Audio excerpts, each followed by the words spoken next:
Hello बच्चों, welcome to my channel. आइए start करते हैं आज का हमारा टॉपिक क्लास 10th के पॉलिनोमियल चैप्टर से। तो हमारे सामने एक न्यूमेरिकल दिया हुआ है। न्यूमेरिकल क्या है? If alpha and beta are the zeros of the quadratic polynomial x square minus 4x plus 3, find the value of alpha के पावर 4, बीटा के पावर 2 प्लस अल्फा के पावर 2 और बीटा के पावर 4। ठीक है, तो हमारे पास पॉलिनोमियल दिया हुआ है एक x square minus 4x plus 3। ठीक है, और हमें वैल्यू किसकी फाइंड करनी है? अल्फा के पावर 4 बीटा के पावर 2 प्लस अल्फा के पावर 2 बीटा के पावर 4। इसकी वैल्यू हमको क्या करनी है? फाइंड करनी है। तो हमें पता है कि हमारी क्वाड्रेटिक इक्वेशन की जो जनरल इक्वेशन होती है वो क्या होती है? ax square plus bx plus C is equal to 0। अगर यहाँ से इस इक्वेशन का हम कंपेयर करें तो a की वैल्यू हमारी क्या हो जाती है?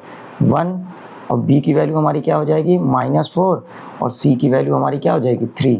ठीक है, तो हमें क्या करना है? अब हमारे पास रिलेशन होता है किसका? जीरोस के सम का और जीरोस के प्रोडक्ट का। मतलब alpha plus beta is equal to होता है हमारा -b/a, और alpha into beta is equal to होता है हमारा c/a। तो यहाँ से अगर हम वैल्यू फाइंड करते हैं, alpha plus beta is equal to minus b की वैल्यू हमारी क्या है? -4। तो ये माइनस और ये माइनस मिलके प्लस हो जाएगा, तो ये हो जाएगा 4, और a की वैल्यू हमारी 1 है, तो ये हमारा alpha plus beta is equal to क्या आ जाएगा? 4 ही आएगा।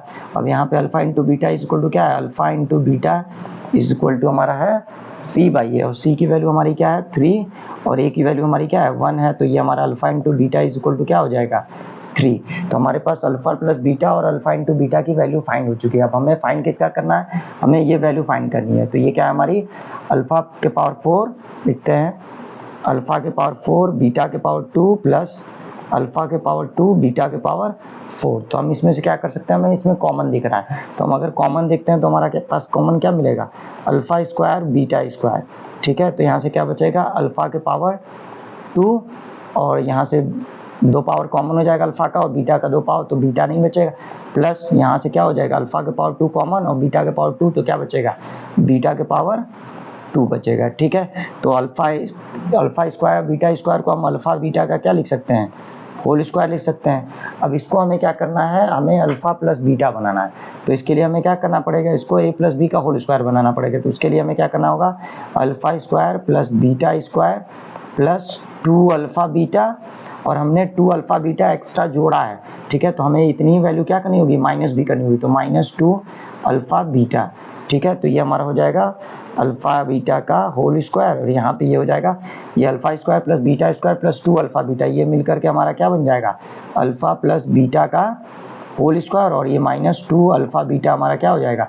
बच जाएगा। ठीक है, तो alpha plus beta, alpha into beta की वैल्यू हमारी क्या आई थी? 3। तो यहाँ पे हम क्या करेंगे? 3 की वैल्यू पुट कर देंगे अल्फा इंटू बीटा की जगह, तो 3 का स्क्वायर, और यहाँ पे अल्फा प्लस बीटा हमारा क्या आया हुआ है? 4। तो हम क्या करेंगे? यहाँ पे अल्फा प्लस बीटा की जगह 4 का whole square -2 alpha into beta की वैल्यू हमारी क्या है? 3। ठीक है, तो ये हमारा हो जाएगा 3 का स्क्वायर, ये कितना हो जाएगा? 9, और यहाँ पे हम इसको सॉल्व करेंगे तो 4 का स्क्वायर क्या हो जाएगा हमारा? 16, और -2 3 हमारा क्या हो जाएगा? 6। तो ये हो जाएगा 9 इंटू 16 में से 6 माइनस करेंगे तो हमारा क्या हो जाएगा? 10 आ जाएगा। ठीक, तो हमारा क्या हो जाएगा? इसको मल्टीप्लाई करेंगे तो हमारा आ जाएगा 90।